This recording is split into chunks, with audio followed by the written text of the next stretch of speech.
Hello friends, welcome to optimistic studies. Optimistic studies में आप सभी का स्वागत है। छत्तीसगढ़ शिक्षक भर्ती की बहुत ही जल्द, जैसा कि माननीय श्री मुख्यमंत्री जी ने घोषणा की है, तो इस पर अब कार्यवाही भी अवश्य ही होगी। तो छत्तीसगढ़ शिक्षक भर्ती अवश्य ही निकलने वाली है, यहाँ से हम ये अनुमान लगा सकते हैं। तो उसी क्रम में यदि हम आज क्या देखने जा रहे हैं, तो आज हमारा शिक्षक भर्ती के लिए लेक्चर नंबर 1 है और आज हम शैक्षिक मनोविज्ञान देखेंगे। क्लास स्टार्ट करने से पहले यदि आप चैनल पे न्यू हैं तो चैनल को सब्सक्राइब कर लीजिए और बेल नोटिफिकेशन को ऑन रखिए, जिससे हम जो भी वीडियो डालें तो आप तक पहुंचती रहे। और यदि आपको क्लास अच्छी लगे तो ज़रूर लाइक कीजिएगा, ज़्यादा से ज़्यादा लोगों तक शेयर भी ज़रूर कीजिएगा। तो चलिए फिर हम आज की क्लास को स्टार्ट करते हैं, जहाँ हमें जो हमारा छत्तीसगढ़ शिक्षक भर्ती का पहला लेक्चर है, जहाँ पे हम शैक्षिक मनोविज्ञान के कुछ अंश देखने जा रहे हैं। Let's start our session. यदि हम सिलेबस की बात करें तो शैक्षिक मनोविज्ञान के अंतर्गत हमें क्या क्या चीज़ें पढ़नी है। तो शैक्षिक मनोविज्ञान जिसे हम बोलते हैं एजुकेशनल साइकोलॉजी, क्या बोलते हैं हम इसे? Educational psychology. एजुकेशनल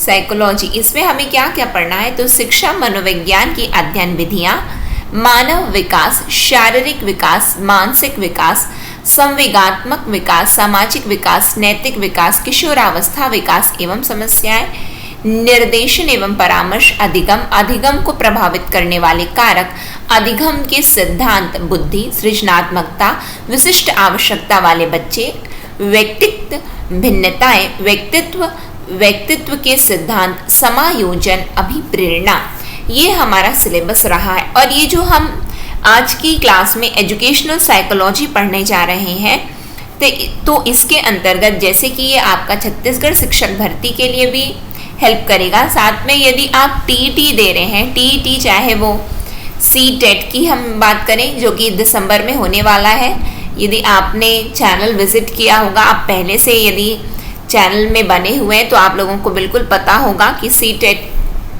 की वेबसाइट में यदि आप विजिट करोगे तो उन्होंने ये डिक्लेयर कर दिया है, ऑफिशियली डिक्लेयर कर दिया है कि दिसंबर में जो है सीटेट का पेपर होने वाला है। डेट अभी डिक्लेयर नहीं हुई है, लेकिन बहुत जल्द कर दी जाएगी।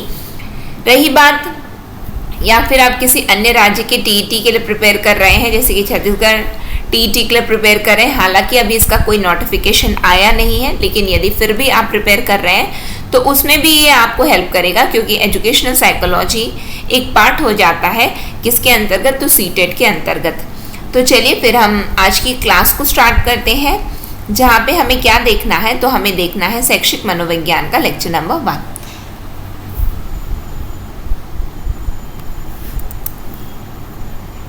शैक्षिक मनोविज्ञान के अंतर्गत हमें क्या पढ़ना रहता है? तो हमें पढ़ना है मीनिंग ऑफ एजुकेशनल साइकोलॉजी, शिक्षा मनोविज्ञान का अर्थ, शिक्षा मनोविज्ञान की परिभाषाएं, डेफिनेशंस ऑफ एजुकेशनल साइकोलॉजी, शिक्षा मनोविज्ञान की प्रकृति, नेचर ऑफ एजुकेशनल साइकोलॉजी।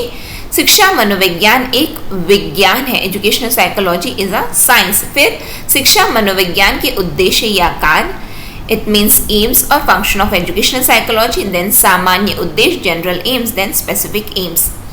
आज लेक्चर 1 में हम किस पार्ट को देखने वाले हैं? तो हम ये 2 पोर्शन को देखेंगे, जहाँ पे हम मीनिंग देखेंगे और डेफिनेशन देखने वाले हैं। किसका? तो एजुकेशनल साइकोलॉजी का। तो चलिए फिर हम स्टार्ट करते हैं। सबसे पहले यदि हम जाने कि एजुकेशनल साइकोलॉजी है क्या, तो एजुकेशनल साइकोलॉजी को पढ़ने के लिए हमें क्या जानना है? एक बेसिक सी इसके बारे में पहले हम इंट्रोडक्शन देख लेते हैं, फिर उसके बाद हम इसके अर्थ को देखेंगे कि एजुकेशनल साइकोलॉजी क्या है। तो मनुष्य एक बौद्धिक प्राणी है, रैशनल एनिमल है, और उसके सर्वांगीण विकास जिसे हम बोलते हैं हार्मोनियस डेवलपमेंट में शिक्षा की सर्वाधिक महत्वपूर्ण भूमिका होती है। क्या बताया जा रहा है यहाँ पे कि मनुष्य क्या है? तो मनुष्य रैशनल एनिमल है, बौद्धिक प्राणी है, जिसके हार्मोनियस डेवलपमेंट के लिए, सर्वांगीण विकास के लिए शिक्षा की महत्ता है। बिल्कुल हमें भी पता है ना। फिर यदि हम बात करते हैं फिर इस बौद्धिक प्राणी के सर्वांगीण विकास के लिए सबसे आवश्यक बात यह होती है कि हमें उसके अनुभव तथा व्यवहार के संबंध में वास्तविक जानकारी हो। किसके अनुभव एवं व्यवहार के बारे में वास्तविक जानकारी हासिल करनी है? तो इस रैशनल एनिमल यानी कि बौद्धिक प्राणी कौन है?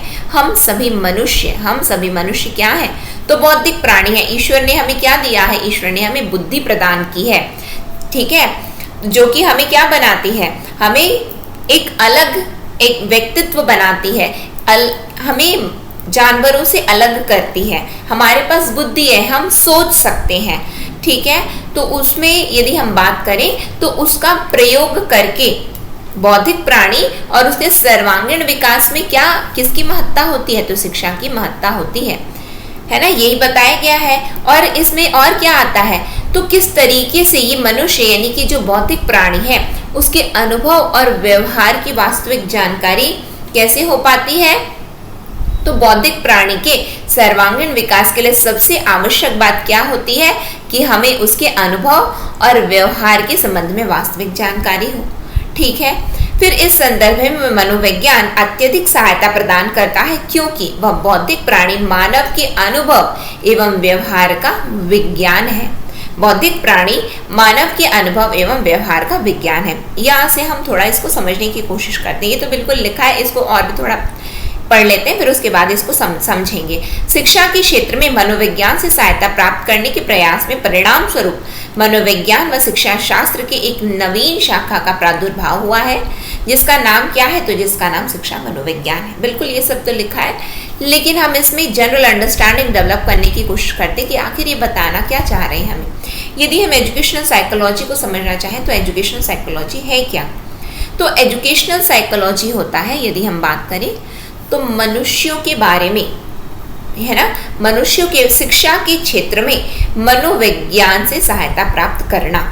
शिक्षा के क्षेत्र में मनोविज्ञान से सहायता प्राप्त करना, उसे ही हम कंबाइनली क्या बोलेंगे? Educational psychology. बट स्टिल यहाँ पे हमें क्या जानना है? हमें ये जानना है साइकोलॉजी एग्जैक्टली में होता क्या है। तो साइकोलॉजी यदि हम बात करें, साइकोलॉजी एग्जैक्टली में होता क्या है?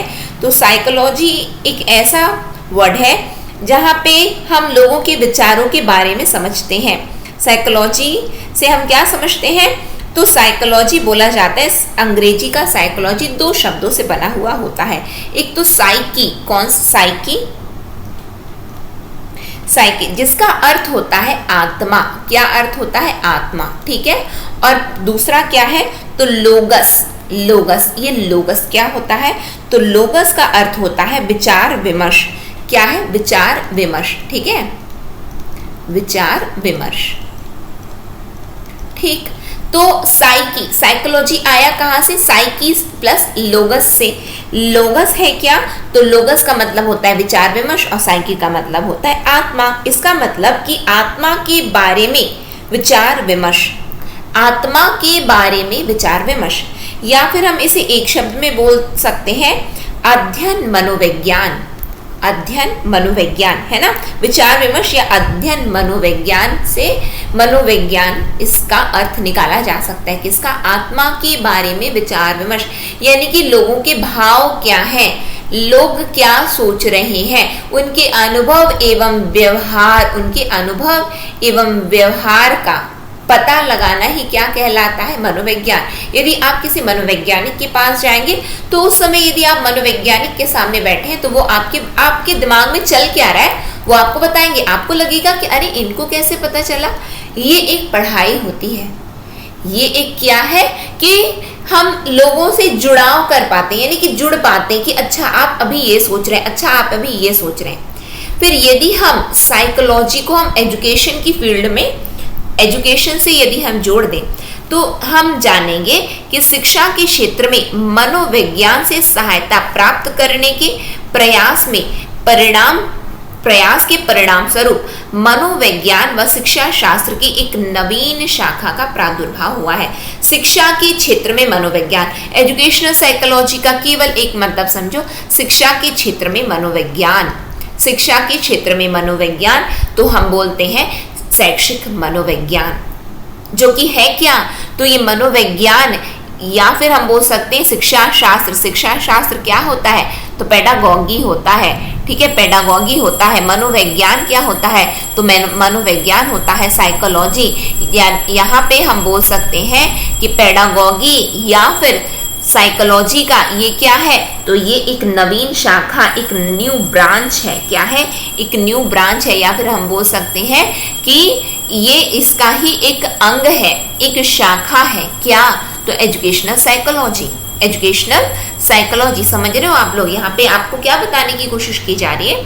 यहाँ पे आपको ये बताने की कोशिश की जा रही है कि यदि हम बात करते हैं किसकी, कि एजुकेशनल साइकोलॉजी क्या होता है, तो एजुकेशनल साइकोलॉजी का अर्थ होता है शिक्षा के क्षेत्र में मनोविज्ञान। शिक्षा के क्षेत्र में मनोविज्ञान, बस इतना समझिए। ये एक अंडरस्टैंडिंग बस मैंने आपको बताया है, केवल अंडरस्टैंडिंग, कि हम मनुष्यों के बारे में यदि कोई अध्ययन करना चाहे तो उसे हम क्या बोलेंगे? अध्ययन मतलब शिक्षा से जोड़ करके अध्ययन करना चाहे तो उसे हम एजुकेशनल साइकोलॉजी बोल देंगे। यदि हम शिक्षा मनोविज्ञान का यदि हम अर्थ जानने की कोशिश करें तो यहाँ पे क्या बताया गया कि शैक्षिक मनोविज्ञान, ठीक है, शिक्षा मनोविज्ञान जिसे हम बोलते हैं एजुकेशन साइकोलॉजी से यदि हम बात करें तो ये दो शब्द से मिलकर के बना है। एक है एजुकेशन और दूसरा है साइकोलॉजी। इसका मतलब ये हुआ शिक्षा संबंधी मनोविज्ञान। और यही हमने यहाँ पे भी पढ़ा। क्या पढ़ा हमने? शिक्षा के क्षेत्र में मनोविज्ञान, जिसे हम बोल सकते हैं शिक्षा के क्षेत्र में मनोविज्ञान, अर्थात शिक्षा संबंधी मनोविज्ञान। स्पष्ट शब्दों में शिक्षा मनोविज्ञान का व्यवहारिक स्वरूप है। शिक्षा क्या है?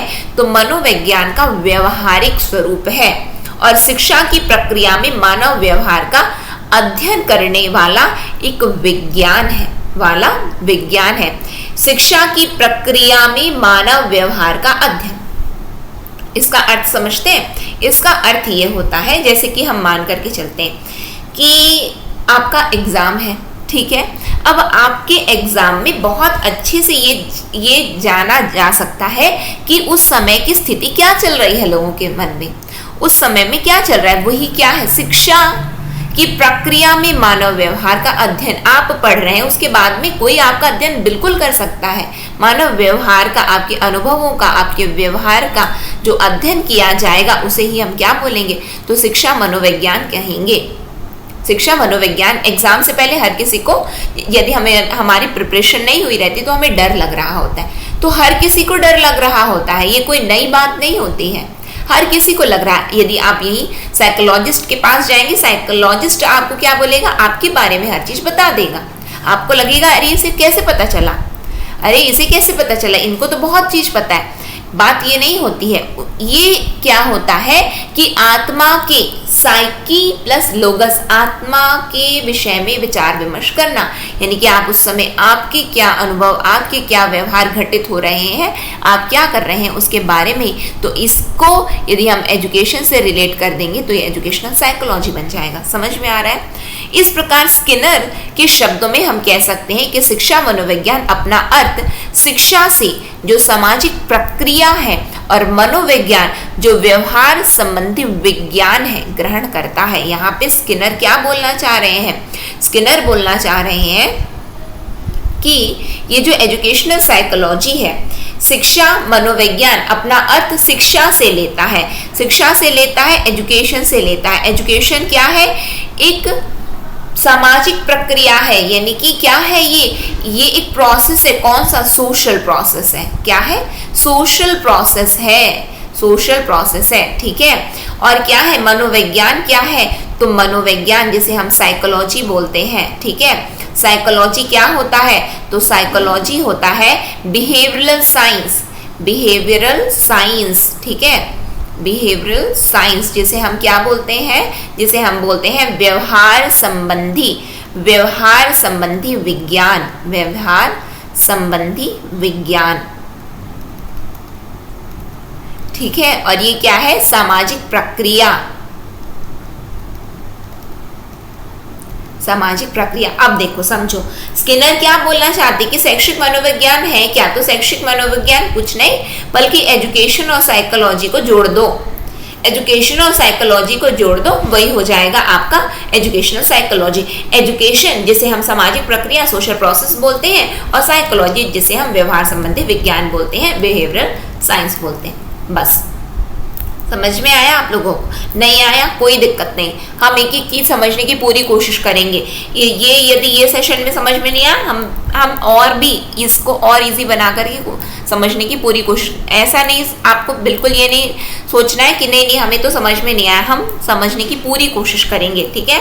फिर अधिक स्पष्ट करने के लिए हमें यह समझ लेना उचित होगा कि शिक्षा प्रक्रिया के दो तंत्र हैं, शिक्षा ग्रहण करना और शिक्षा प्रदान करना। शिक्षा प्रक्रिया शिक्षार्थी ग्रहण करते हैं और शिक्षक क्या करते हैं? शिक्षक प्रदान करते हैं। शिक्षा के दो पहलू होते हैं कि नहीं? बिल्कुल होते हैं। एक पढ़ा रहा है, दूसरा पढ़ रहा है। जो पढ़ा रहा है वो कौन है? शिक्षक है। जो पढ़ रहा है वो कौन है? शिक्षार्थी है। कौन है? शिक्षार्थी है। यानी कि यदि हम बात करें प्यूपिल और टीचर, स्टूडेंट और टीचर, समझ में आ रहा है? तो इसमें यदि हम इसको समझें कि एजुकेशनल साइकोलॉजी में क्या है, शिक्षा संबंधी मनोविज्ञान की चर्चा हमें करनी है एजुकेशनल साइकोलॉजी में। समझ में आया आप लोगों को? शिक्षा संबंधी मनोविज्ञान। अतः हम कह सकते हैं कि शिक्षा मनोविज्ञान वह विज्ञान है जो शिक्षार्थी की शिक्षा ग्रहण करने की प्रक्रिया एवं शिक्षक के शिक्षा देने की प्रक्रिया का मनोवैज्ञानिक रूप से अध्ययन है। शिक्षा संबंधी मनोविज्ञान, देखिए मैंने आपको क्या बताया? शिक्षा संबंधी मनोविज्ञान, ठीक है। मनोविज्ञान, इसका मतलब मैंने फिर उसके बाद क्या बताया आपको? शिक्षा के दो पहलू होते हैं, जहां पे शिक्षक होते हैं और कौन होता है? शिक्षार्थी होते हैं। शिक्षक क्या करते हैं? शिक्षक शिक्षा दे रहे हैं, शिक्षार्थी शिक्षा ले रहे हैं। इसका मतलब देने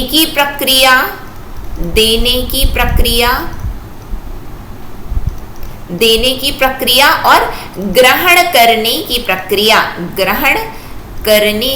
प्रक्रिया, ठीक है। इसका यदि आप क्या करो, इसका अध्ययन करो, तो उसे ही हम क्या बोलेंगे? उसे ही हम बोलेंगे शैक्षिक मनोविज्ञान। समझ में आया? अब मुझे लगता है यहाँ पे समझ में आया होगा आप लोगों को।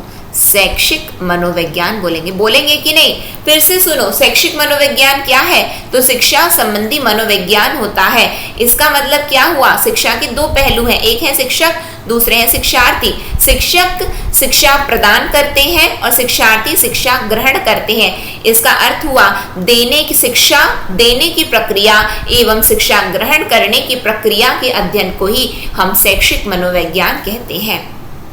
समझ में आया? अब आया आप लोगों को, शिक्षा प्रक्रिया का अध्ययन केवल शिक्षा संबंधी वातावरण में ही संभव हो सकता है और मनोविज्ञान व्यवहार का विज्ञान है। केवल ये सब कैसे होगा? जब आप जहाँ पे शिक्षक शिक्षार्थी होंगे, यानी कि पढ़ने के मूड में आइए तो सही, तब तो हम किसी से कुछ ग्रहण कर पाएंगे। यदि आपको किसी से कुछ चीज ग्रहण करना नहीं है, किसी को कुछ चीज प्रदान करना नहीं है, तो फिर ये चीज नहीं हो पाएगा। यानी कि यह संभव कहाँ पे हो सकता है? तो ये शिक्षा संबंधी वातावरण में ही संभव है। हाँ, इस दृष्टिकोण से हम कह सकते हैं कि शिक्षा मनोविज्ञान वह विधायक विज्ञान है जो कि शिक्षा प्रक्रिया को सफल बनाने के लिए एक प्राणी अथवा व्यक्ति का अध्ययन शिक्षा संबंधी वातावरण में करता है। यानी कि आपको अध्ययन करना भी है किसी प्राणी का, तो किस वातावरण में करिए? आप शिक्षा संबंधी वातावरण में करिए, तब जाकर के तो हम बोलेंगे कि यह शैक्षिक मनोविज्ञान है। अन्यथा क्या हम बोलेंगे?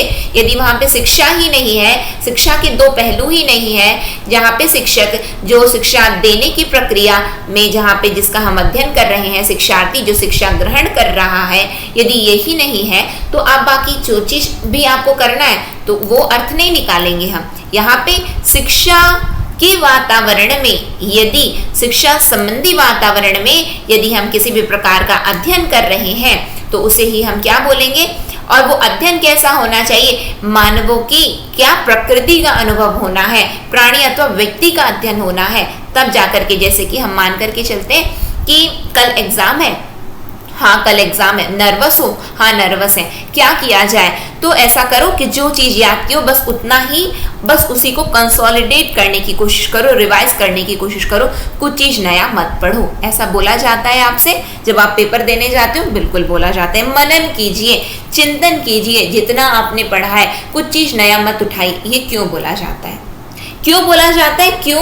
क्योंकि शिक्षा संबंधी वातावरण में यदि हम मानवों की प्रकृति का यदि अध्ययन कर रहे हैं तो उसे ही हम क्या बोलेंगे? शैक्षिक मनोविज्ञान कहेंगे। और तभी हम दूसरों की, अच्छा यहाँ पे ना ये व्यक्ति ये सोच रहा होगा, ये व्यक्ति ऐसा हो, ऐसा उसके दिमाग में चल रहा होगा। समझ में आया? मीनिंग समझ में आया कि नहीं आप लोगों को? सभी जितने लोग जो भी देख रहा है, साथ में लाइक भी करते जाना है ना। समझ में आया तो लाइक भी करते जाना है और साथ में ज़्यादा से ज़्यादा लोगों तक शेयर भी करना है वीडियो को। यहाँ पे क्या बताया गया है? यहाँ पे ये बताया गया कि यदि हम शिक्षा संबंधी शैक्षिक मनोविज्ञान को समझना चाहते हैं तो शिक्षा संबंधी मनोविज्ञान को पढ़ लो। समझ में आया? आगे देखिए हम लोग, यदि हम परिभाषाओं की बात करें तो परिभाषा, what are the definitions of educational psychology? तो डेफिनेशन में सबसे पहले यदि हम बात करें तो प्रोफेसर ट्रो का कहना है कि शिक्षा मनोविज्ञान वह है जो शैक्षणिक परिस्थितियों का मनोवैज्ञानिक रूप से अध्ययन करता है। किस परिस्थितियों का अध्ययन है ये? किस परिस्थितियों का अध्ययन है ये? तो शैक्षणिक परिस्थितियों का अध्ययन है। और वो कैसा अध्ययन है? तो मनोवैज्ञानिक रूप से अध्ययन है। ऐसी कुछ भी नहीं अध्ययन कर लेना है, मनोवैज्ञानिक रूप से। अच्छा कि यहाँ पे व्यक्ति सोच क्या सकता है, यहाँ पे अच्छा यहाँ पे समझ में नहीं आ रहा होगा, अगेन हम यहाँ पे समझाने की कोशिश करेंगे। जब तक नहीं समझ में आएगा हम फिर से समझाने की कोशिश करेंगे। These things are known as educational psychology, जहाँ पे हम दूसरों की भावनाओं को समझ रहे हैं कि अच्छा बच्चे को समझ में नहीं आया, हम फिर से समझाएंगे। वहाँ पे हम वहाँ पे क्या कर रहे हैं? हम मनोवैज्ञानिक रूप से अध्ययन कर रहे हैं। किसका कर रहे हैं हम अध्ययन? तो हम शैक्षणिक परिस्थितियों का अध्ययन कर रहे हैं। ऐसा कौन बोल रहा है? तो ऐसा बोला जा रहा है प्रोफेसर ट्रो के द्वारा कि शिक्षा मनोविज्ञान, शैक्षिक मनोविज्ञान वही होता है। समझ में आया? ये डेफिनेशन आपको क्लियर हुई। साथ में बोलना है आप लोगों को, है ना, केवल सुनना नहीं है। एक कान से सुन के दूसरे कान से निकालना नहीं। हमें चीजें याद होनी चाहिए। ये नहीं कि हम बाद में याद करेंगे, नहीं, हम अभी याद करेंगे। बाद में हम क्या करेंगे? बाद में हम केवल और केवल रिवाइज करेंगे। यहाँ पे क्या बताया गया कि शैक्षिक मनोविज्ञान है क्या? तो शैक्षिक मनोविज्ञान है, साथ में बोलो, शैक्षणिक परिस्थितियों का मनोवैज्ञानिक रूप से अध्ययन ही शैक्षिक मनोविज्ञान कहलाता है। ऐसा कौन बोल रहा है? तो ऐसा प्रोफेसर ट्रो बोल रहे हैं। समझ में आया? स्किनर में आ जाओ। स्किनर का क्या कहना है? यहाँ पे भी स्किनर हमने देखा था, ठीक है। उसके बाद में अगेन हम देख रहे हैं शिक्षा मनोविज्ञान मानवीय व्यवहार का शैक्षणिक परिस्थितियों में अध्ययन करता है। मानवीय व्यवहार, फिर से वही बात है और कुछ नहीं है। हम क्या सोच रहे हैं? हम मनुष्य हैं, हम सभी की भावनाएं एक हैं, हम एक जैसा सोच रहे हैं, सभी के साथ में एक जैसी। कुछ चीज का यदि आपने कुछ चीज एकदम कुछ डरावनी से देखी, डर लगा, सभी को लगा। समझ में आ रहा है? फिर उसके बाद आपने कहीं पे कुछ चीज ऐसा सीन देख लिया, आपको दुख लगा, सभी को दुख लगा। मनुष्य एक दूसरे से रिलेट कर सकते हैं ना, बिल्कुल। खग जाने खग ही की भाषा बोला गया है ना। तो मनुष्य को समझ रहा है। जब मनुष्य को समझ रहा है तो क्या है कि मानवीय व्यवहार का शैक्षणिक परिस्थितियों में अध्ययन करना है। मानवीय यानी कि उस समय जब शिक्षा की परिस्थितियां हैं, यानी कि शिक्षा संबंधी अध्ययन करना है हमें, तो उस समय मानव के व्यवहार, मानव की प्रकृति क्या है, तो वही क्या कहलाती है? तो वही शिक्षा मनोविज्ञान कहलाती है। शिक्षा मनोविज्ञान का संबंध मानवीय व्यवहार या व्यक्तित्व के अध्ययन से है, जिसका उत्थान, विकास और निर्देशन शिक्षा की सामाजिक प्रक्रिया के द्वारा होता है। शिक्षा क्या है? It is a social process. Education is a social process. सामाजिक प्रक्रिया होती है, ये समाज के द्वारा प्रदत्त की जाती है। कि हम मान करके चलते हैं, हमने अपनी स्कूल डेज में, अपने कॉलेज में हमने पढ़ लिया कि अच्छा यहाँ पे ऐसा होता है, ये होता है, यहाँ पे जाना है, ये करना है। मतलब बहुत सारी चीजें जो समाज ने हमको सिखाई। ये देखो ऐसा प्रोसेस है कि हम जो शिक्षा है समाज के द्वारा भी हम शिक्षा ले रहे हैं। समाज से आप अच्छा खासा, आप जाइए 4 लोगों के बीच में बैठिए, आप वहां पे आपके आपके आव भाव सब कुछ बदल जाएंगे, सब कुछ बदल जाएंगे। आप घर में चीख रहे, चिल्ला रहे, सब करें, लेकिन आप चार लोगों के बीच में नहीं वहां पे आप सोचेंगे नहीं यार ये समाज क्या होता है। तो समाज लोगों से बनता है। लोग कौन है? हम लोग। कौन है? अलग से कोई लोग आ रहे हैं? नहीं, हमारे द्वारा ही ये समाज का निर्माण होता है, हमारे द्वारा ही समाज का निर्माण होता है। वहां पे ही जा करके हमें जब हम शिक्षा ग्रहण करते हैं तो हमें बाहर में व्यवहार कैसे करना है, लोगों के साथ हमें बड़ों का आदर करना है, ये सब ये क्या है, ये सभी सिखाया जाता है कि नहीं? स्कूल में सिखाया जाता है कि नहीं? कि टीचर आइए तो बिल्कुल एकदम खड़े हो जाइए, ये होता है कि नहीं? ये हमने सीखा है कि नहीं अपने स्कूल डेज में, कॉलेज में? शिक्षक आए हैं बिल्कुल खड़े हो जाइए, शिक्षक ने जब तक नहीं कहा है बैठ जाइए, नहीं बैठेंगे हम। चार लोग अब समाज में जाइए, वहां पे आप किसी वरिष्ठ के सामने हैं तो ऐसे जाकर के बस मुंह उठाए बस बैठ गए? नहीं, आदर भाव होता है कि नहीं? बिल्कुल होता है। इसीलिए क्या बताया गया है कि शिक्षा एक सामाजिक प्रक्रिया है, सोशल प्रोसेस है। समझ में आया? यहाँ पे स्किनर का क्या कहना है? यदि हम मानवीय व्यवहार का शैक्षणिक परिस्थितियों में अध्ययन कर लेते हैं तो वही क्या कहलाएगा? तो वही शैक्षिक मनोविज्ञान, शिक्षा मनोविज्ञान कहलाएगा। यदि हम क्रो, ये क्रो है, को नहीं है, है ना? क्रो है ये। क्रो एवं क्रो की बात करें तो ये क्या, इनका क्या कहना है कि शिक्षा मनोविज्ञान व्यक्ति के जन्म से वृद्धावस्था तक सीखने के अनुभवों का वर्णन एवं व्याख्या करता है।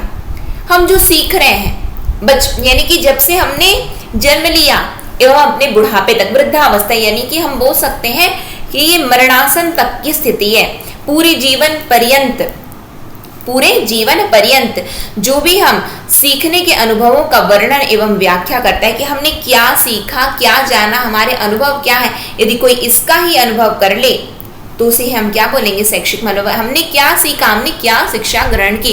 क्यों? क्योंकि शिक्षा एक ऐसी कंटिन्यूअस प्रोसेस है, निरंतर चलने वाली प्रक्रिया है, सतत प्रक्रिया कहलाती है। क्या सतत प्रक्रिया कहलाती है? शिक्षा सतत प्रक्रिया है, यानी कि जन्म से, जब से हमने जन्म लिया उसके बाद में मरणासन तक, यानी कि जीवन पर्यंत यदि हम बात करें तो हम कहीं ना कहीं किसी न किसी से कुछ ना कुछ सीख ही रहे हैं, कुछ ना कुछ सीख ही रहे हैं। जब इसकी यदि हम बात करें, जो हमने सीखा, जो हमने जाना, जो हमारे अनुभव है, यदि कोई उसका अध्ययन करे तो उसे ही हम क्या कहेंगे? उसे ही हम शैक्षिक मनोविज्ञान कहेंगे। क्लियर है? इतनी बातें समझ में आई आप लोगों को? कुछ चीज यदि ना समझ में आए आप बिल्कुल कमेंट सेक्शन में कमेंट करके बताइए मुझे ये चीज समझ में नहीं आई है। मेरी पूरी कोशिश रहेगी कि आप लोगों को चीजें बिल्कुल ना केवल आप लोग इसको अपने से पढ़ेंगे, बल्कि क्लास में वीडियो देखते देखते आपको चीजें एकदम क्रिस्टल क्लियर होंगी, क्रिस्टल क्लियर, ये मेरी गारंटी है। आपको बिल्कुल सब चीजें क्लास में याद होंगी, बस आपको ध्यान से सुनना है। ठीक है? समझ में आया? फिर उसके बाद यदि शिक्षा मनोविज्ञान के उपयुक्त वर्णित अर्थ एवं परिभाषाओं का विश्लेषण एनालिसिस किया जाए तो हमें उसके कुछ प्रमुख तथ्यों का पता चलता है। शिक्षा मनोविज्ञान, जो भी हमने अर्थ एवं परिभाषाएं देखी तो हमें कुछ तथ्यों का पता चलता है। किन तथ्यों का पता चलता है? स्किनर ने अधोलिखित तथ्यों की ओर संकेत किया है। क्या है वो? तो शिक्षा मनोविज्ञान का केंद्र बिंदु मानव व्यवहार है। शिक्षा मनोविज्ञान क्या है? तो शिक्षा मनोविज्ञान का केंद्र बिंदु मानव व्यवहार है ना? इसका केंद्र बिंदु क्या है? मानव व्यवहार। व्यक्ति के व्यवहार कैसे, उसी का तो अध्ययन करना है। बच्चे ने क्या सीखा, बच्चे ने क्या जाना, आ रहा है कि नहीं आ रहा है, समझ में आया? मानव व्यवहार है। ठीक, फिर क्या है? शिक्षा मनोविज्ञान खोज एवं निरीक्षण से प्राप्त किए गए तथ्यों का संग्रह है। बिल्कुल खोज रहे हैं, निरीक्षण कर रहे हैं कि अच्छा बच्चे को समझ में नहीं आया होगा क्या, हम ना फिर से एक बार बताने की कोशिश करते हैं। अच्छा बच्चा लिख क्यों नहीं पा रहा है, हम एक चीज देखते हैं, क्या बच्चे को लिखना नहीं आता, या फिर वो इंटरेस्टेड नहीं है, या फिर उसके पास पेंसिल नहीं है, कॉपी नहीं है। समझ में आया आप लोगों का? आप खोज रहे हैं, आप ऑब्जर्व कर रहे हैं, डिस्कवरी यानी कि कुछ ना कुछ अच्छा कारण क्या है यहाँ पे, आप ऑब्जर्व कर रहे हैं, नहीं ये चीज तो है, फिर क्यों नहीं बच्चा लिख क्यों नहीं पा रहा है। तो इनका जब आप संग्रह कर रहे हैं, अच्छा ये है, ये कारण है, तो उसे हम क्या बोलेंगे? शिक्षा मनोविज्ञान कहेंगे।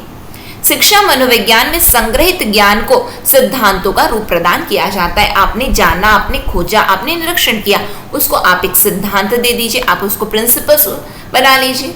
आपने प्रैक्टिकली, यदि हम बात करें, यदि हम बहुत ही इजी लैंग्वेज में बात करें, हमने प्रैक्टिकल किया, उसी को हमने प्रिंसिपल उसके बना लिए। यानी कि हम बोल सकते हैं कि न्यूटन ने देखा कि सेब ऊपर से गिरा, ये पेड़ से नीचे क्यों गिरा, ऊपर क्यों नहीं चला गया। उन्होंने पहले ये चीज जाना समझा, उसके बाद में उन्होंने क्या, उन्होंने नियम बना दिए, न्यूटन्स लॉ ऑफ मोशन बना दिया कि नहीं, समझ में आ रहा है। प्रैक्टिकली यदि हम देख रहे हैं, जान रहे हैं, उसके बाद में हम उसके सिद्धांत बना देते हैं। तो ये किसके अंतर्गत आता है, शिक्षा मनोविज्ञान के अंतर्गत आया।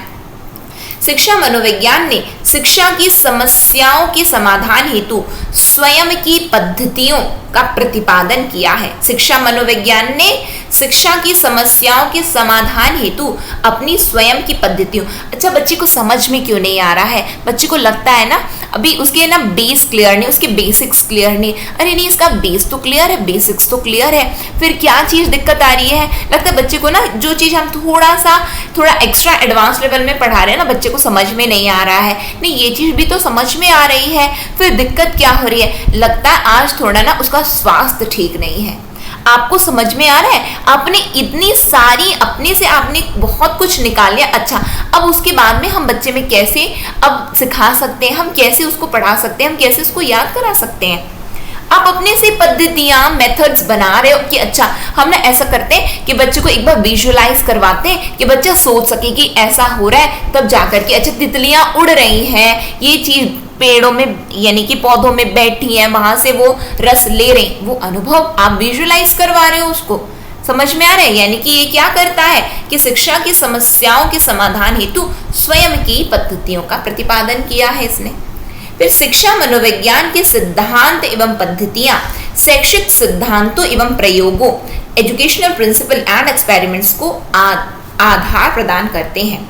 यानी कि सिद्धांत एवं पद्धतियों को ये क्या करते हैं, आधार प्रदान करते हैं शैक्षिक सिद्धांतों एवं प्रयोग। कि अच्छा ये ना हमने ये पूरा प्रिंसिपल्स हैं, ये हमारे एजुकेशन से संबंधित, ये हमने प्रैक्टिकली ये चीज को किया है। उसके बाद में ठीक है, बिल्कुल आपने ये चीज का अध्ययन किया है, इसका आपने बिल्कुल आपने क्या किया, ऐसे खोज किया है, आपने इसका अध्ययन किया, आपने इसका सिद्धांत बना दिया है। इसका मतलब आधार तो मिल गया, आधार तो मिल गया कि बच्चे को यदि कुछ चीज ना समझ में आए तो ऐसा करो कि उसको कुछ चीज दिखा दो, उसको विजुअलाइज करवा दो, उसको 3D में दिखा दो, समझ में आ रहा है। तो यहाँ पे आप यानी कि आपने जो खोजा, आपने जो जाना, आपने जो सिद्धांत बनाए, आपने जो नियम बनाए, आपने जो मेथड, आपने जो पद्धतियां बनाए, उसको आधार मिल गया किस में, तो शिक्षा मनोविज्ञान, शैक्षिक मनोविज्ञान में। समझ में आ रहा है आप लोगों को, यहाँ से चीजें आपको क्लियर हो रही हैं। तो यहाँ पे आज हमने क्या देखा है, तो आज हमने देखा है कि इंट्रोडक्शन, पहले इंट्रोडक्शन से हमने स्टार्ट किया। इंट्रोडक्शन में हमने देखा कि शैक्षिक मनोविज्ञान क्या है, तो शैक्षिक मनोविज्ञान है शिक्षा संबंधी मनोविज्ञान, शिक्षा के क्षेत्र में मनोविज्ञान, शिक्षा के क्षेत्र में मनोविज्ञान, शिक्षा के, मैं बार बार क्यों बोल रही हूँ, जिससे आप रिपीट करें, मुझे पता है कि आपने सुन लिया है, रिपीट क्यों किया जा रहा है, जिससे आप बोलें शिक्षा के क्षेत्र में मनोविज्ञान, ठीक है। फिर उसके बाद में फिर हमने क्या देखा, हमने मीनिंग देखा, फिर उसके बाद हमने डेफिनेशंस देखे, फिर हमने क्या देखा, डेफिनेशन देखे, जहाँ पे हमने क्या देखा, हमने स्किनर का देखा, क्रो एंड क्रो का देखा, प्रोफेसर ट्रो का देखा। समझ में आया आप लोगों को। तो यहाँ पे हमने मीनिंग और डेफिनेशन को कंप्लीट कर लिया। उसके बाद में जो मैंने शुरू में आप लोगों को दिखाया था कि हमें कंप्लीट क्या करना है, हम नेचर देखेंगे, एम्स देखेंगे, फंक्शंस देखेंगे अपने नेक्स्ट सेशन में, ठीक है। तो ये सेशन आपको कैसा लगा, यदि अच्छा लगा हो तो ज़रूर लाइक कीजिएगा, ठीक है, और ज़्यादा से ज़्यादा लोगों तक शेयर कीजिए सेशन को, जिससे ज़्यादा से ज़्यादा लोग जुड़ पाएँ।